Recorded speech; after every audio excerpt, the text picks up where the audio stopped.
Strawberry একটি সুস্বাদু ও পুষ্টিকর ফল। স্ট্রবেরি একটি জনপ্রিয় ও সুস্বাদু ফল, যা তার মিষ্টি গন্ধ ও উজ্জ্বল লাল রঙের জন্য সারা বিশ্বে পছন্দনীয়।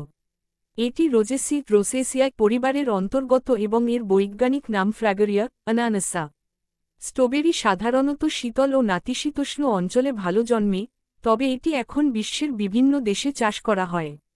পুষ্টিগুণ: strawberry vitamin C, fibre, folate, potassium ও অ্যান্টিঅক্সিডেন্টে ভরপুর।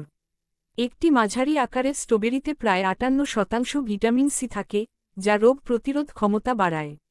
এছাড়াও, এটি হৃদরোগের ঝুঁকি কমাতে এবং রক্তচাপ নিয়ন্ত্রণে সাহায্য করে। ব্যবহার: স্ট্রবেরি তাজা ফল হিসেবে খাওয়া যায়, আবার জ্যাম, জেলি, আইসক্রিম, কেক ও শরবত তৈরিতেও ব্যবহৃত হয়।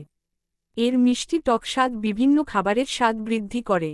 স্ট্রবেরি একটি পুষ্টিসমৃদ্ধ ফল, যা স্বাস্থ্য ও স্বাদের জন্য অত্যন্ত গুরুত্বপূর্ণ। আপনি কোন ধরনের ফল সম্পর্কে জানতে চান?